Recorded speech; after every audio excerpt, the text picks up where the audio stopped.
Evangelho de João, capítulo 13, do verso 1 ao verso de número 18. Ora, antes da festa da Páscoa, sabendo Jesus que já era chegada a sua hora de passar deste mundo para o Pai, como havia amado os seus que estavam no mundo, amou-os até o fim. E acabada a ceia, tendo já o diabo posto no coração de Judas Iscariotes, filho de Simão, que o traísse, Jesus, sabendo que o Pai tinha depositado nas suas mãos todas as coisas, e que havia saído de Deus, e que ia para Deus, levantou-se da ceia, tirou os vestidos, e tomando uma toalha, cingiu-se. Depois deitou água em uma bacia, e começou a lavar os pés aos discípulos, e enxugar-lhes com a toalha com que estava cingido. Aproximou-se, pois, de Simão Pedro, que lhe disse: Senhor, tu lava-me os pés a mim? Respondeu Jesus e disse-lhe: O que eu faço não sabes tu agora, mas tu saberás depois. Disse-lhe Pedro: Nunca me lavarás os pés. Respondeu-lhe Jesus: Se eu te não lavar, não tens parte comigo. Disse-lhe Simão Pedro: Senhor, não só os meus pés, mas também as mãos e a cabeça. Disse-lhe Jesus: Aquele que está lavado não necessita de lavar senão os pés, pois o mais todo está limpo. Ora, vós estáis limpos, mas não todos, porque bem sabia ele quem o havia de trair. Por isso disse: Nem todos estáis limpos. Depois que lhes lavou os pés, e tomou os seus vestidos, e se assentou outra vez à mesa, disse-lhes: Entendeis o que vos tenho feito? Vós me chamais mestre e senhor, e dizeis bem, porque eu sou. Ora, se eu sou senhor e mestre, vos lavei os pés, vós deveis também lavar os pés uns dos outros. Porque eu vos dei o exemplo, para que, como eu vos fiz, façai-vos também. Na verdade vos digo que não é o servo maior do que o seu senhor, nem o enviado maior do que aquele que o enviou. Se sabeis estas coisas, bem-aventurados sois se as fizerdes. Não falo de todos vós, eu bem sei os que tenho escolhido, mas para que se cumpra a Escritura, o que come o pão comigo, levantou contra mim o seu calcanhar. Perdão. Capítulo 13 do Evangelho de João, ou melhor, né? Deixa eu fazer uma introdução para os irmãos entenderem melhor. No capítulo 13 ao capítulo 17 do Evangelho de João, é conhecido como o discurso do cenáculo, porque aqui eles estavam reunidos no cenáculo. É a última ceia. E também é conhecido paralelamente como o discurso da despedida, porque são as últimas horas da vida de Jesus. Essas são as últimas 24 horas da vida de Jesus. E ele reúne os discípulos nesse cenáculo e de uma forma mais clara e mais íntima, Jesus começa a falar com eles, a se mostrar a eles. Nós, irmãos, como igreja, nós precisamos partir de um contexto, né, da vida de Jesus. Nós precisamos ler esses textos que nós estamos lendo, né, e partir aquilo que Jesus Cristo ele fala, a partir dali fazer uma reflexão sobre a nossa vida. A partir do que Cristo falou. Nós precisamos fazer um contraponto, porque na maioria das vezes nós partimos de um ponto que não tem nada a ver com Cristo e com o Evangelho. Quando refletimos sobre a vida, quando refletimos sobre o próprio Cristo, a nossa reflexão, ou o que pensamos a respeito dele, na maioria das vezes, não estou generalizando, as pessoas partem de um princípio muito mais humano do que propriamente bíblico. Muito mais aquilo que falaram a respeito de Jesus de forma distorcida do que aquilo que realmente é o Jesus bíblico, o Jesus histórico. Muitas das vezes partimos de uma reflexão em relação à nossa vida, à nossa própria vida cristã, a partir de conceitos humanos, religiosos, que nada tem a ver com Jesus. Que nada tem a ver com Jesus. Nós pensamos sobre a nossa vida cristã e o que nós fazemos a respeito dela, muitas das vezes com base na repetição, na mimética, naquilo que os outros fazem, sem pensar, sem refletir naquilo que eles estão fazendo. E repetimos as mesmas atitudes sem refletir o que eles estão fazendo e muitas das vezes estão até fazendo certo, ou talvez errado. E por não refletirmos e acharmos certo e não pensarmos se aquilo de fato é bíblico, é cristão, é cristocêntrico, nós repetimos, fazemos, sem pensar sobre aquilo. Esse é um mal muito grande que acontece no seio da igreja. É claro que nós devemos partir deste princípio, né? A nossa pergunta, né, em relação ao texto, é que se minha vida, de fato, ela se conforma com essa vida de Cristo. Se o que eu sou está conformado na pessoa de Jesus.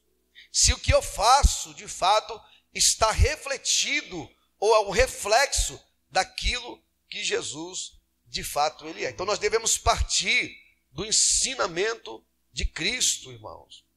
Até as nossas mensagens, as nossas pregações, os nossos ensinamentos, a nossa vida cristã, a nossa vida religiosa, ela precisa partir no ponto em Cristo. Não de pessoas, ainda que as pessoas sejam referências. Mas eu só tomo uma referência para a minha vida quando aquela referência é cristocêntrica e quando eu tomo como referência, eu entendi que de fato aquela referência é cristocêntrica. É uma referência cristã, é uma referência de princípios, de vida bíblica, de vida de fé, de vida em Cristo.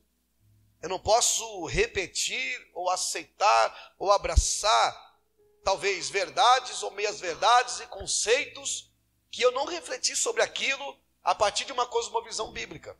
É preciso haver esse pensamento, essa reflexão nas pregações, nos nossos ensinamentos, naquilo que falamos. E é isso que Jesus está fazendo aqui, irmãos. Parece que não, mas é o que ele está fazendo aqui, quando ele se senta na mesa. E esse paralelo, eu queria fazer um paralelo desse capítulo 13, que aqui é a prática, ao capítulo 2 de Filipenses. Nós não vamos ler, mas eu vou fazer memória a você o que diz o capítulo 2 de Filipenses. A partir do verso 5, que diz que o Senhor Jesus, sendo Deus, não usurpou em ser igual a Deus, mas ele esvaziou-se a si mesmo, tomando a forma de homem, e assim, consequentemente, a forma de servo, a posição de um servo, e se humilhando até a morte e morte de cruz. Pelo que Deus lhe exaltou soberanamente, ou sobremaneiramente, e lhe deu um nome que é sobre todo o nome, a qual toda língua um dia confessará que Jesus Cristo é o Senhor, para a glória de Deus Pai.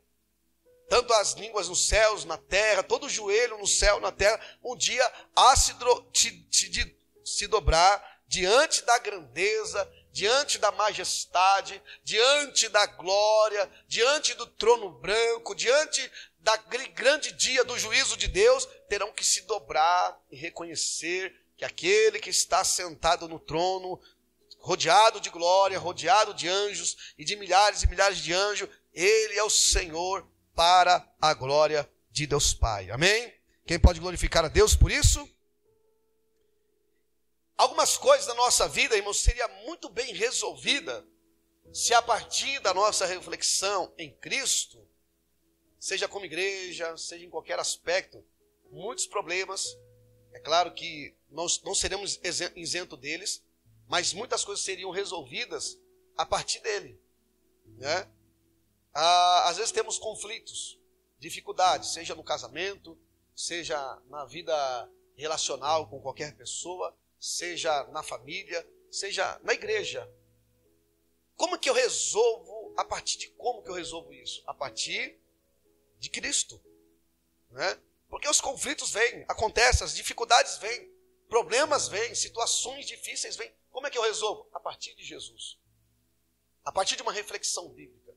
Como é que eu resolvo um casamento? Uma situação complicada no casamento? A partir de Jesus. E tudo começa no conflito. A pessoa ou o seu oponente, entre aspas, é que, sendo cristão, eu já tenho que começar pronto. Se eu entrei num problema, eu tenho que resolver esse problema. E eu parto da onde? De Jesus. E o que Jesus diz quando se resolve um problema um com o outro? Já começa perdoando 70 vezes 7. Já começa por aí. Quando nós partimos para um embate, por uma briga, por uma situação conflitante em qualquer aspecto, como igreja, como cristão, já é pensando no perdão. Ainda que haja confrontação. Ainda que haja colocar tudo na mesa, tudo nos detalhes, no tete a tete, olho no olho, mas é pensando no perdão. Perdendo ou não perdendo. Cedendo ou não cedendo. Nós temos que partir daquilo que Jesus é, daquilo que Jesus faz. É isso que ele nos ensina. Então, o Evangelho de João, irmãos, ele é muito interessante. João escreve para os gregos esse Evangelho praticamente. Para aqueles de fala grega, de pensamento grego, tanto judeus helenistas, romanos helenistas, e até os próprios gregos, porque o mundo já estava naquela época, a civilização já estava muito bem misturada. A língua oficial de todo o império praticamente era o grego. O grego era a língua mais falada na época. Os romanos abraçaram o helenismo, que é a cultura grega. Só trocaram os nomes dos deuses romanos para nomes gregos, e eram os mesmos deuses. Todos os conceitos de vida, eles abraçaram aquilo que a Grécia tinha. Então, João, ele tem uma visão muito mais grega para escrever para o pensamento grego aquilo que é o Evangelho, aquilo que é Cristo. E é interessante que primeiro ele fala do quê? Do Logos. Quando ele quer falar sobre Jesus, sobre a palavra, ele pega um conceito grego e diz assim, Jesus é a palavra, mas diz assim, Jesus é o Logos. Aquilo que os gregos entendiam sobre Logos, sobre a razão, sobre toda a consciência por detrás de tudo que existe, eles entendiam como Logos. E ele diz assim, ó, o Logos que vocês dizem, a qual vocês não conhecem, é quem? É Jesus. Ele é o verbo, ele é o Logos. E esse verbo se fez carne e habitou entre nós. Ele usou o conceito grego para dizer sobre isso. É como Paulo fez no capítulo 17 do livro de Atos dos Apóstolos. Quando ele prega no Areópago. Ele está subindo o Areópago e ele olha o quê? Ele vê um altar. E naquele altar, Deus abençoe, querido. Naquele altar, ele vê uma inscrição dizendo, ao Deus desconhecido. Não adiantaria ele pegar um pergaminho com o nome de Jeová e dizer o Pentateuco, abrir para os gregos, né, para a filosofia de Epicuro, né, ou do outro lado, como me foge a memória, estoicos, que tinha uma contrapartida. Não adiantava ele ler para esse povo o texto. O que ele usa? Ele usa a expressão do altar que estava descrito ao Deus desconhecido. Ele fala assim, olha, eu passei ali, vi um altar que estava com uma inscrição ao Deus desconhecido. E esse Deus desconhecido é o Deus que eu estou pregando para vocês. É esse Deus que fez os céus e a terra, o mar, a terra seca, e é neles que nós nos movemos, existimos e vivemos. E ele começa a pregar o Evangelho. Então João usa esse mesmo recurso. E o interessante, irmãos, que ele se divide em duas partes, o Evangelho de João. Ele tem o seu aspecto, o seu epílogo, né? O seu prólogo e o seu epílogo. Do 1 ao 12, nós temos a mensagem, 2 sinais, irmãos. O Evangelho de João, se você perceber, quem lê a Bíblia sabe muito bem disso, sabe que é muito diferente dos outros evangelhos. Os outros evangelhos são conhecidos evangelhos sinóticos, porque eles se parecem. Eles se comparam, todos os textos, parece que um copiou do outro, talvez, não sabe. Né? Perdão, não é que não sabe. As fontes, talvez utilizadas, pode ter sido, mas eram os apóstolos, e a teologia vai explicando isso de forma melhor, mas você vê que a maioria, os 3 evangelhos, tanto de Mateus, de Lucas e de Marcos, são parecidos praticamente. Já o de João não. João, ele utiliza apenas 7 sinais. No capítulo 1 ao 12, ele fala sobre 7 sinais. São milagres que ele não só vê propriamente como milagre. Ele diz que nesses sinais existe uma reflexão, existe um pensamento, existe uma verdade a respeito de Cristo. Quando ele cura o cego de nascença, no capítulo 9, o discurso que vem depois é que Jesus é a luz do mundo e que ele veio para aqueles que são cegos, que passarão a enxergar, e aqueles que enxergam, que se acham que enxergam, não estão enxergando nada praticamente. Cada mensagem, se você olhar para o texto do capítulo 5 de João, quando ele cura o paralítico de Betesda, ali no tanque de Betesda, existe uma lição para nós ali, irmãos. Ali está nos ensinando que Jesus, ele é o Senhor do tempo. E o capítulo 4, nós dentro da ciência, isso é um aspecto até mesmo científico, já na Grécia da época, quem é o criador do espaço e do tempo, a ciência fala sobre isso. Você vai ver no capítulo 4, Jesus curando um filho de um oficial, que chega para Jesus e fala assim, olha, meu filho está curado, vá até a minha casa. Ah, mas eu não sou digno, tu vai na minha casa. Mande apenas uma palavra e meu servo será curado. Não tem tempo, é como a irmã colocou aqui. Orou-se daqui. E o Deus, que é o Deus do espaço, que para ele não existe espaço grande nem distante, o universo para ele não é nada, para nós é milhares de anos-luz para chegarmos num lugar, mas para Deus ele está lá e está aqui ao mesmo tempo. Ele está no extremo do universo nesse momento, na última galáxia, que são bilhões e bilhões de galáxias, da última estrela. Talvez, se o universo, cremos que ele não é infinito, se existe uma parede, Deus está lá, como ele está aqui nesse momento também. Então, Deus que cura aqui é o mesmo Deus que está lá e pode curar lá. O mesmo Deus de Hortolândia, que oramos pelo filho, pelo irmão da nossa irmã, daqui de Hortolândia, ele é o mesmo Deus lá em Maceió, que fez o milagre em favor do irmão dela. E é o mesmo Deus. Então, Deus é do espaço, como também é Deus do tempo. Capítulo 5, o homem reclama, estou há tanto tempo aqui, já tem 38 anos, e eu nunca fui curado. Não existe tempo, irmão, pode passar o tempo que for. Na hora que Deus chega, que Jesus chega, ele resolve o problema. Pode passar o tempo que passar. E isso, entre o prólogo e o epílogo, nós temos dividido em duas partes. Sinais até o capítulo 13. Esse é um ministério muito mais público, muito mais vivido para as pessoas do que propriamente nessa intimidade que nós vemos a partir do capítulo 12 ao capítulo de número 17. Eu vou fazer uma expressão aqui para os irmãos compreenderem. Capítulo 1 ao capítulo 12 é o corpo de Jesus, né? Assim, só um aspecto. Isso quem falou esse pensamento foi Calvino. É o corpo de Jesus apenas. Mesmo sendo ele Deus, sendo manifestado entre os povos, entre as pessoas, curando, restaurando, pregando o evangelho, ali é aquilo que nós entendemos perifericamente, que as pessoas entendem perifericamente a princípio de Jesus. Mas no capítulo 12, o capítulo 13 ao capítulo 17, já é a alma de Jesus que os discípulos estão conhecendo. Porque ali, Jesus abre o seu coração, ele abre a sua alma. É as últimas instruções. Jesus é uma revelação ainda muito mais íntima. Essa revelação que está aqui não está para os outros lá fora. Essa revelação que está aqui não está para a multidão lá fora. Ela está específica somente para os discípulos que se assentam na mesa para conhecer agora o ministério, ou a glória do ministério de Jesus.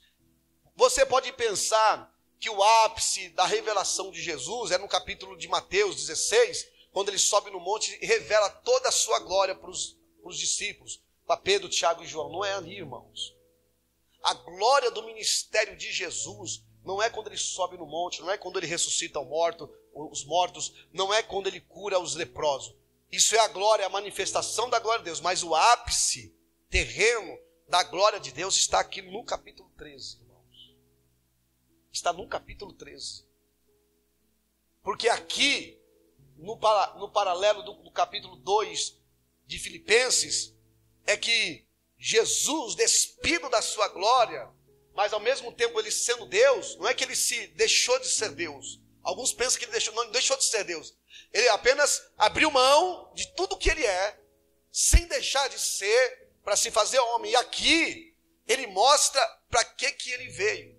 E o versículo 1 é o que nos fala, irmãos. Eu queria dividir isso aqui em alguns pontos. É o que nos mostra que o que de fato se relaciona a esse ministério de glória a respeito de Jesus. Porque ele lava os pés dos apóstolos. E isso é uma ação profética, tá? Pedro diz, não, você não pode lavar meus pés, não. Não, que isso, jamais. Se tu não permitir eu fazer isso, você não tem parte comigo. Aí ele já muda de pensamento, olha, Senhor, não só o pé, lava a mão, lava a cabeça, lava todo o corpo. Não, os demais você já está lavado.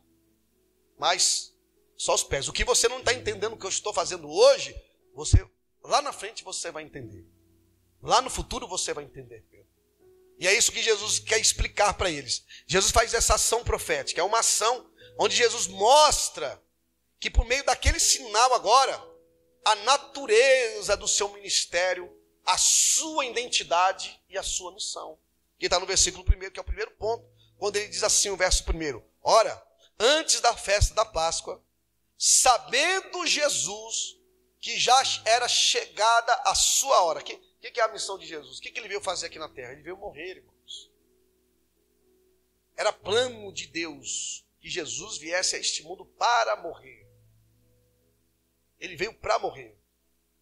E o que mais que o diabo não queria que acontecesse era que Cristo morresse. O que mais que o mundo não queria que acontecesse era que Cristo morresse.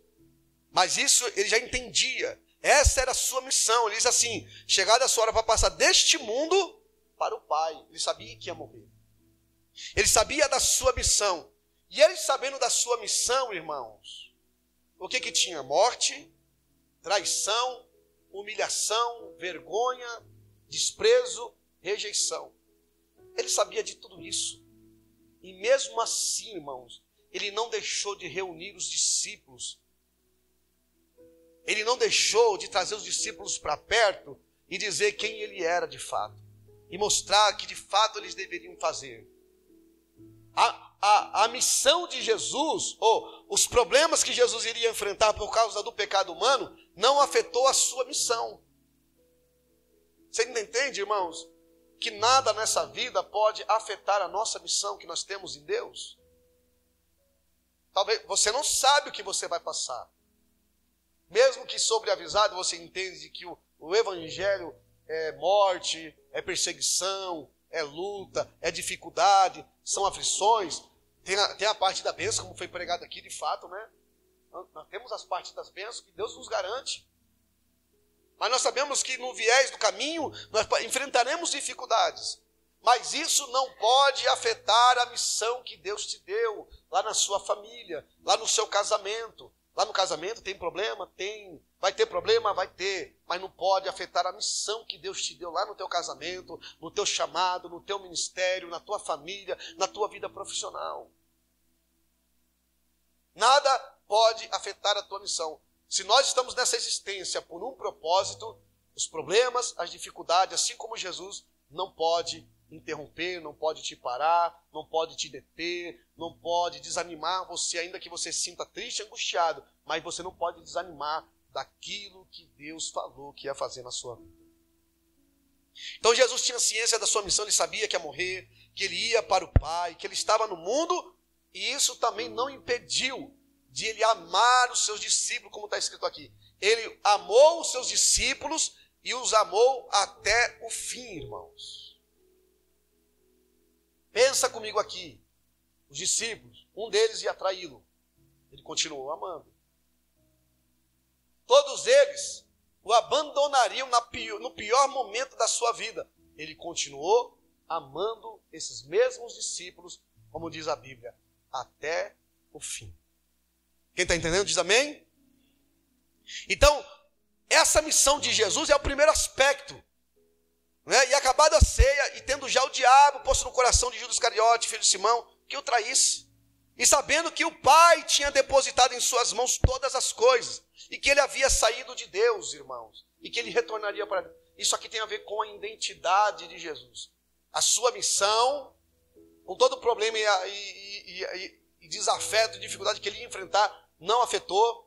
Com toda a traição e toda a rejeição e todo o desprezo, e como também o abandono dos discípulos em relação a ele, no momento mais crucial, isso não afetou o seu amor em relação a eles. E mesmo o diabo agindo ali, naquele meio, ele tinha a ciência de quem ele era, irmãos. Você preste atenção que todas as vezes que o diabo, ele intentar contra você, trazendo tentação, dificuldade, luta, problema, ele vai querer mexer nessas duas coisas, irmãos, também. Eu disse aqui esses dias atrás. Eu repito porque lá no início, quando o diabo foi tentar Jesus, a primeira coisa que ele pergunta para Cristo é duvidando da identidade de Jesus. Ele pergunta, se tu és o Filho de Deus. Ele coloca dúvida se de fato Jesus era o Filho de Deus. Tu és o Filho de Deus? Se tu és o Filho de Deus. As tentações, as dificuldades nos fazem isso. Quando nós estamos passando por um problema, o diabo fala assim, mas tu não é Filho de Deus? Por que você está passando por isso?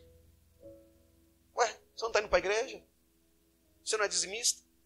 Você não ora? Por que você está passando isso? Você é filho de Deus mesmo? Tem certeza? Larga esse negócio de filho de Deus. Você não é filho de Deus não, rapaz. Deus não está nem aí para você. O diabo mexe na nossa identidade, irmãos. Ele coloca dúvida. E o diabo colocou dúvida, quis colocar dúvida na identidade de Jesus.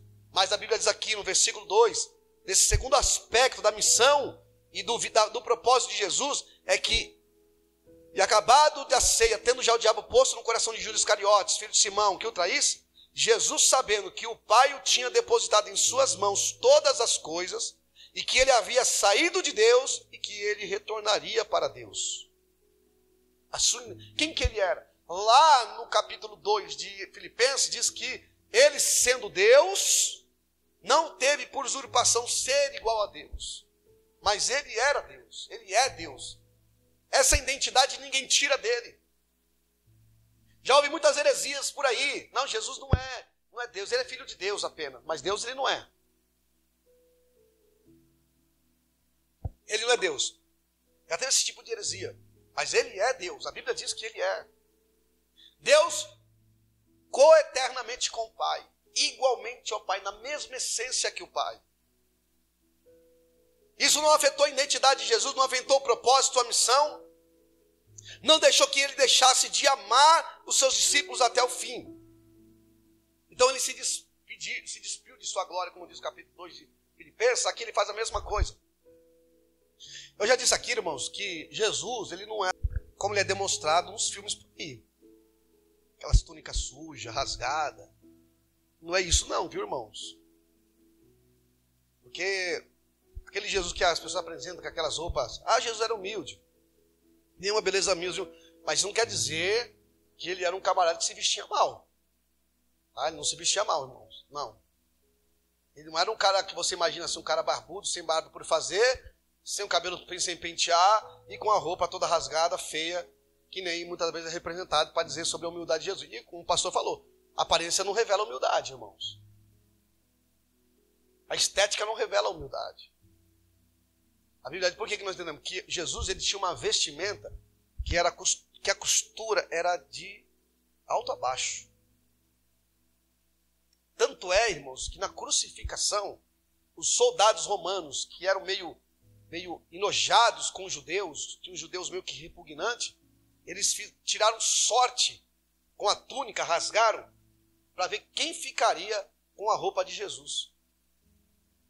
Eles quiseram o manto de Jesus, quiseram a roupa de Jesus. Tem um filme chamado Manto Sagrado, lá dos anos 50, que é um filme muito excelente, né? O soldado romano que ficou com a túnica de Jesus virou um soldado poderoso, ganhando todas as batalhas. Né? Já viu esse filme aí? Alguém já ouviu falar? O Manto Sagrado. É um filme, é um clássico, irmãos. Né? Mas é claro que não é isso. Não tinha poder no sentido de túnica, mas era uma túnica, eles quiseram a túnica de Jesus, que era uma túnica de um linho finíssimo. Uma roupa finíssima, não era qualquer coisa. Mas na ceia, irmãos, olha só, Jesus está numa posição de autoridade na ceia com os discípulos, ele tirou essa túnica. Aqui, irmão, o texto está dizendo, no verso de número 3, né? Verso 4, você está com a Bíblia aberta? Levantou-se da ceia e tirou os vestidos. É como ele sendo Deus, ele abriu mão da sua glória. Ele tirou os vestidos e tomando uma toalha, cingiu-se. Quando você pensa em toalha aqui, você pensa na toalha de banho, na toalha de rosto. Não é esse tipo de toalha, irmãos. Essa toalha aqui é uma roupa, é uma vestimenta que era exclusiva para o escravo da casa. Então, quando o escravo ia servir os visitantes, os seus senhores, ele usava aquela vestimenta, que aqui está traduzido como toalha. Ele tira, aqui ó, ele tirou essa túnica de linho finíssimo, de costura de alto a baixo, e vestiu-se com uma roupa de um escravo. Você está entendendo isso, irmãos? Ele se vestiu com a roupa de escravo, pegou uma bacia de água e começou a lavar os pés dos... Irmão, aqui está a maior glória da vida e do ministério de Jesus. Quando ele se reflete com glória lá no monte, é um aspecto da sua glória, do seu poder. Mas aqui, irmão, é o ápice do ministério de ele revelar quem de fato ele se mostrou quem é. Ele sabia que ele era Deus, que ele veio de Deus, que ele ia retornar para Deus, que ele ia sofrer, que ele amou, que ele perdoou e que também ele não deixou de servir. Você vê, irmão, que quando o diabo entra no nosso meio, afeta todas essas áreas da nossa vida. Afeta a nossa identidade. Afeta o nosso propósito como servos de Deus. Afeta. Aí deixamos de cumprir o propósito divino. Deixamos de amar por coisas tão banais, tão pequenas, tão problemáticas às vezes.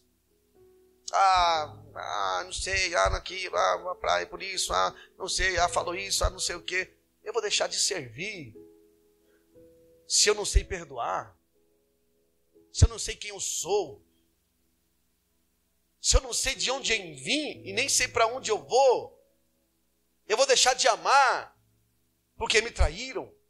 Eu vou deixar de amar porque me abandonaram. Não, meu irmão. Não é isso o nosso propósito. O nosso propósito é continuar fazendo aquilo para qual nós somos chamados, servir. Eu vou deixar de servir a igreja porque me traíram?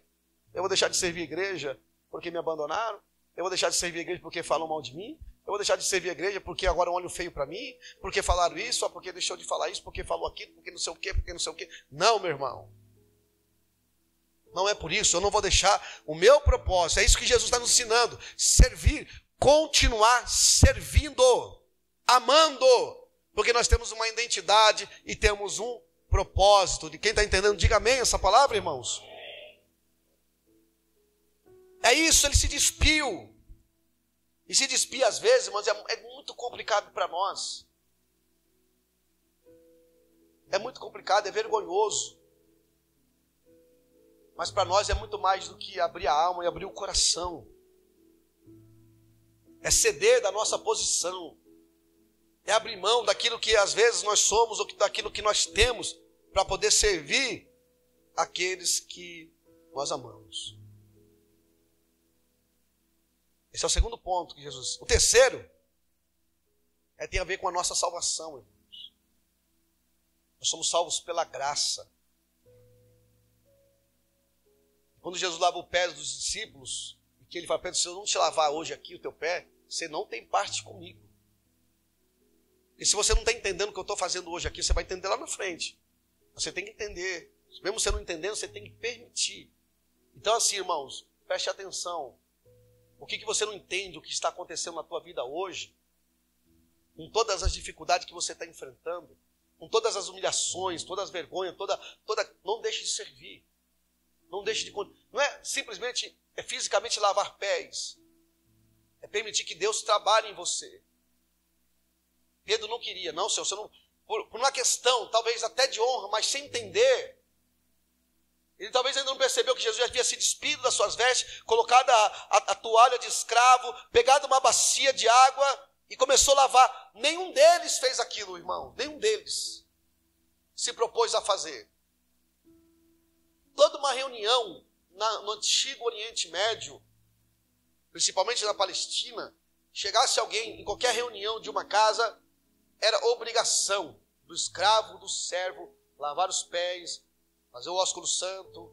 Isso era de praxe, irmãos. Os discípulos não entenderam o que era andar com Jesus, o que era estar com Jesus, porque nenhum deles se propôs a fazer o que Jesus fez. Nós devemos estar propostos. Nós temos que estar dispostos a fazer o que Jesus fez. Mas o que Jesus está fazendo na vida dos discípulos aqui, irmãos, lavar os pés deles, é dizer assim, olha, o que eu estou fazendo aqui hoje, você não está entendendo. É dizendo para você, o que estou fazendo na sua vida hoje, você não está entendendo. Mesmo que você não aceite, mesmo que você não entenda, você vai ter que aceitar. Porque para você, talvez não entendendo, mas aceitando, você não entende hoje. Mas lá na frente você vai entender. Então, aceite o que Deus está fazendo, irmãos. Aceite o que Deus está fazendo na igreja. É ruim, não é bom, não é gostoso, não é legal. Mas aceite, irmãos. Porque o que nós não entendemos hoje, nós vamos entender amanhã. O que você não entende? Quando Jesus terminou de lavar os pés dos apóstolos, ele tirou a toalha, cingiu com as suas vestes de novo e tomou novamente o lugar à mesa da sua posição. Assim que Jesus vai fazer. Aconteceu com Cristo. Quando Jesus morreu, como aconteceu, ele se humilhou, morreu, uma morte de humilhação, morte de cruz, ressuscitou ao terceiro dia e retornou para Deus. E hoje ele está vestido novamente de sua glória. Hoje ele está. Mas a exaltação de Cristo, irmão, depois de Jesus realizar tudo isto, nós temos a certeza que um dia ele irá retornar a este mundo. Se ele subiu, como disse os anjos, vocês estão vendo ele subir?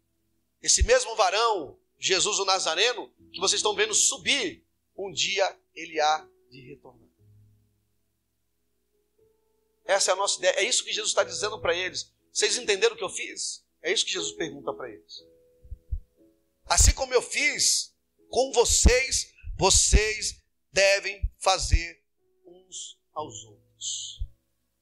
Essa é a glória do nosso ministério. Enquanto Jesus não vier, nós temos que continuar servindo a Deus e uns aos outros. E para nós servirmos uns aos outros, nós vamos se despir da nossa glória, da nossa arrogância, muitas vezes da nossa posição, muitas vezes da nossa posição, daquilo que nós achamos que somos, para servir. A gente pensamos, irmão, o paradoxo de Deus é que a gente acha que a glória está no alto, mas no paradoxo de Deus a glória é servir. Vocês dizem que eu sou mestre, de fato eu sou. Vocês dizem que eu sou Senhor, Jesus está falando para eles. E eu sou mesmo. Eu sou isso mesmo que vocês estão pensando. Mas faça o que eu fiz. Seja como eu sou. É isso que ele está dizendo. Assim como eu fiz com vocês, vocês devem fazer o que eu fiz com vocês. Não é lavar os pés em si. Porque era trabalho do escravo. Servir. Chegou o visitante, chegou o Senhor. Eu vou servi-lo lavando os pés, dando alívio para ele, limpando, trazendo limpeza. É assim que nós fazemos, irmãos. Nós trabalhamos como igreja para ajudar uns aos outros. Não é terminar de matar num tiro de misericórdia, jogando um monte de entulho na mente e no coração da pessoa. Nós não fomos chamados para um ministério, irmão, de destruição, de morte e de separação, nós fomos chamados para o ministério da reconciliação. Se você não tem condição de reconciliar um casal, se você não tem condições de reconciliar um irmão contra o outro irmão, se nós não temos condição, calemos a nossa boca, que é bem melhor, irmãos. Porque esse é o nosso chamado. Temos que servir uns aos outros.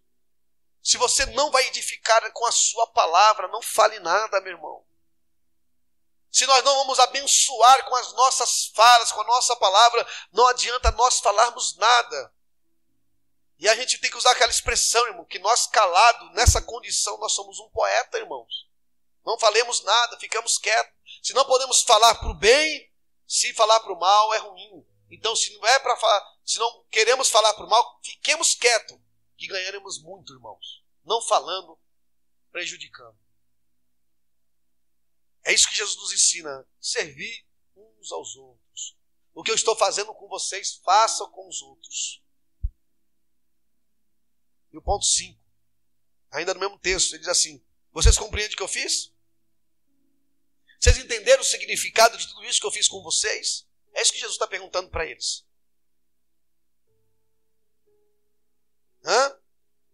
Vocês entenderam que vocês conseguem viver o que eu vivo na vida de vocês? É isso que Jesus está nos ensinando, meu irmão. E aqui é o ponto crucial, que Jesus revela quem Ele é. Então, no capítulo 13, olha só, irmãos. No capítulo 13, ele começa a dizer com mais clareza com os discípulos. Só um dado momento que Jesus foi bem claro com a multidão, está lá no capítulo 6. Quando Jesus foi claro com a multidão, sabe o que a multidão fez, irmãos? Você sabe o que a multidão fez? Veio todo mundo correndo, lá do outro lado do mar. Correndo atrás de Jesus. Sabe por quê? Porque lá do outro lado, Jesus tinha multiplicado o pão, alimentado eles com pão, fez uma coisa muito boa para eles. Enquanto Jesus está multiplicando o pão, glória a Deus, vamos atrás dele, vamos estar com ele. Ele está beneficiando a gente, ele está nos abençoando, ele multiplicou o pão, nós estávamos com fome. Nós não podíamos nem voltar pelo caminho, senão a gente ia morrer e desfalecer. Mas ele foi lá e multiplicou 5 pães e 2 peixes. Vamos atrás dele. Onde que ele está? Está lá do outro lado do rio. Vamos correr todo mundo para lá. Pegaram o barquinho, o outro foi correndo, o outro fez uma meia maratona. Chegaram lá. Jesus, quando é que você chegou aqui, Jesus? Todos ofegantes, né, irmãos? Imaginando aqui comigo. Aí ele falou assim: vocês não estão aqui porque vocês me conheceram de fato. Vocês não estão aqui porque vocês viram os milagres e as maravilhas que eu fiz para saber de fato quem eu sou. Eles não conheceram Jesus. Vocês vieram atrás de mim porque vocês comeram pão e vocês querem mais pão. Vocês se saciaram do pão. Por isso que vocês estão atrás de mim. Trabalhai não pela comida que perece, mas pela comida que te dá a vida eterna. Aí Jesus começou a falar: quem não come minha carne não tem vida em si. Quem não come não sei o quê. E tal, e tal. Sabe o que aconteceu? Foi todo mundo indo embora. Largando Jesus. Todo mundo embora. Só ficou 12. E ele perguntou: e vocês não vão junto com eles, não? Para onde iremos nós, Senhor, se só tu tens a palavra de vida eterna? As pessoas querem o pão, querem a massagem no ego, querem estar bem, mas não querem a palavra da vida eterna, irmãos. Essa é a verdade dos dias atuais. Enquanto está sorrindo, está bom. Enquanto está afegando, está bom. Enquanto está dando pão, está bom. Mas no dia que você diz, é assim e assado, como Jesus falou, ninguém quer mais a palavra da vida eterna. Nós vivemos uma época de cancelamento, irmãos. Jesus foi cancelado por tudo aquilo que ele falou. E nós estamos sendo cancelados e seremos cancelados por aquilo que nós somos como cristão e por aquilo que falamos e defendemos os valores do reino de Deus como cristão. Nós seremos cancelados. É o mundo do cancelamento, irmãos. É a verdade, é a cultura do cancelamento. Você já percebeu, irmãos, que hoje um profeta de Deus na rua não pode pregar. Se ele pregar, ele vai preso. Eu sei que muitos acabam não pregando o evangelho. Eu sou mais como é que fala? Muito religioso demais e ataca com pessoas, é fato. Tem pessoas assim mesmo. Mas o fato de você pregar que Jesus é o Senhor, que Ele é o único caminho que leva para o céu, daqui a um tempo nós seremos presos e cancelados por isso. E eu termino dizendo, irmãos, até a gente hoje no púlpito, hoje a gente tem que ficar pensando no que vai pregar, porque se falar alguma coisa, a pessoa sai da igreja com raiva da gente, cancelam a gente. E a gente não pode mais falar, não pode mais tratar, não pode mais pastorear. As pessoas cancelam a gente. Essa é a verdade, irmãos. Mas é aquele negócio que eu falo aqui para vocês, daquilo que eu tenho pregado, daquilo que Jesus ensinou.